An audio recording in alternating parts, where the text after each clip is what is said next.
Well, I was in Belgrade, waiting for the peacekeeping troops that were going to Vukovar. And at that point, the tensions in Bosnia were very high. People didn't know what was going to happen. They were afraid that war could break out. And a colleague of mine told me that there had been some fighting in a town called Bijeljina, just across the border from Serbia and Bosnia. And when I arrived, the town was separated already between Serbs, civilians, and Bosniak. And they were using hunting rifles and pistols, and it was very kind of chaotic and confusing. So I spent a couple of days documenting that, and by the third or fourth day, I saw a convoy arrive with a jeep followed by a bus, and it stopped, and out came Arkan, who was already, because of his personal history with Tito and also the war in Croatia, was a very larger-than-life, infamous character who was the leader of a paramilitary group called the Tigers. He jumps out of the car, and he says, "I'm here to liberate the town of Muslim fundamentalists," and sort of gave a little bit of a speech about Serbian patriotism and so on. I had met Arkan earlier during the Croatian War and had taken a portrait of him holding up a baby tiger, which he really liked. So I walked over to him, I reminded him I had taken that photograph, and I asked if I could go with his troops as whatever they were going to do. And he sent me off with one group, and I went with them. We made our way to it's a big city, but kind of the center of the city, and they went to a mosque.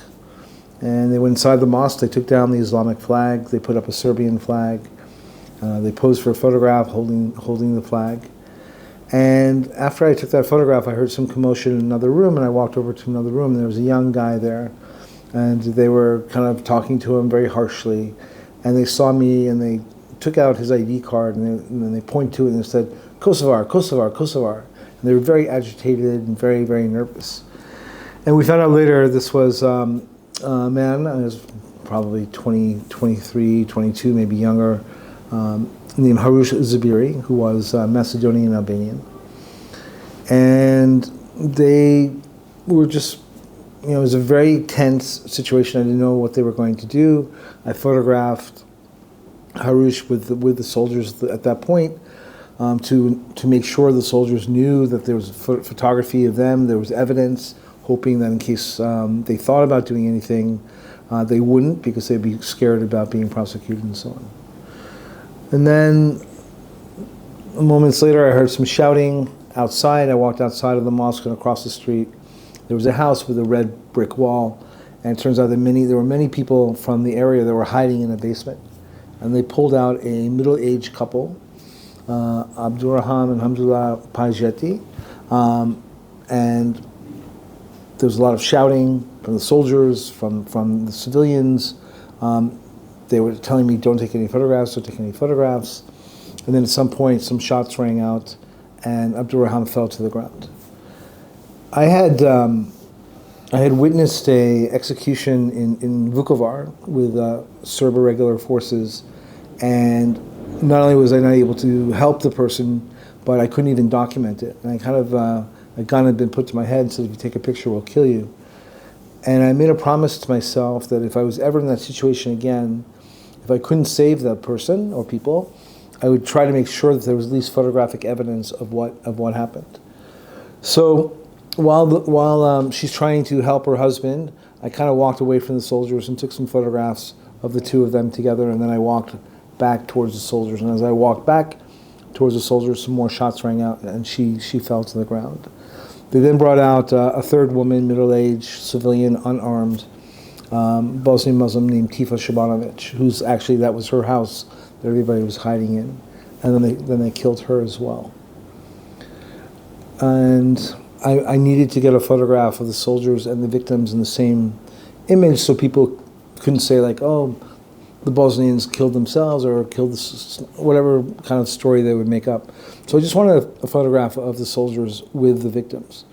So I just was waiting for them to walk past me and take a photograph. And as I did that, one of the soldiers, a young guy, probably 18, 19, later we found his name is Serjan Golubovic, and he was wearing sunglasses, smoking cigarettes. He was like very cavalier, a bit crazy.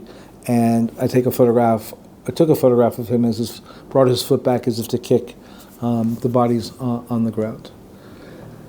After that, I ran up to another group of the Tigers who were leaving, and they were taking Harush with them. And I wanted again to try to ensure that they understood that there was evidence of them taking him prisoner. So I said, could I have a photograph? And they threw Harush to the ground, and then Harush kind of opens his arms and is like looking at me, could I please help him? Which there was nothing that I could do but take the photograph, which I did. And then we got back to this house, and they brought Harush into the house, and then I needed permission from Arkan to leave. And while I was waiting, I was joined by another photographer as well at that point who had been somewhere else in the town. So we were both waiting for permission for him to leave. And I heard a crash, and Harush came out of a window, landed on the ground, amazingly survived. They doused him with water.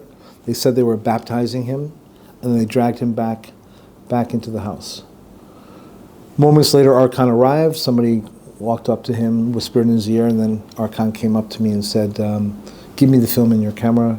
I'll develop it. I'll let you have the pictures that I like, and the other ones I'll keep. So I lost the photographs of Harush being abused at the house.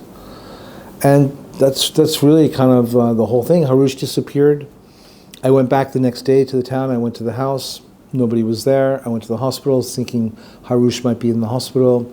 Nobody was there. And for many years, I had no idea if Harush survived or died until I got a message, I think it was on Facebook, from one of his family members who told me, the back part of the story. No, absolutely is representative of ethnic cleansing, which really at that time wasn't even like kind of a common phrase. I think there is a debate about the photographs, whether he let me do that so it could be used as a fear, but it seems like for the repercussions that happened afterwards towards him, towards Golubovich, towards me, that it was not they made a mistake, that they should never should have been seen. They didn't even need photographs to terrify people, because just the name of Arkan here in Kosovo and in Bosnia, when towns would hear the unit was coming, they would already be moving. So one of the things that allowed me to have access is that Arkan believed that he was smarter than everybody else, and he was very smart, and that he could control his image and the way the media worked. So during the Croatian War, myself and my colleague Alexandra Bula, who's a French photographer, we went to his headquarters to see if we could do any work with them, to see what they were doing. And we asked, could we have a portrait? And Alexandra was a beautiful French woman, and Arkan, was trying to be charming and so on. So he set up the whole portrait with his men, with the tiger and so on. And then because he liked my photograph from that scene so much, I was able to, basically he thought, without any indication from me, when I met him again a few months later, that I was on his side. I don't know why he believed it, but he said, yeah, okay, go ahead, because I had taken that photograph.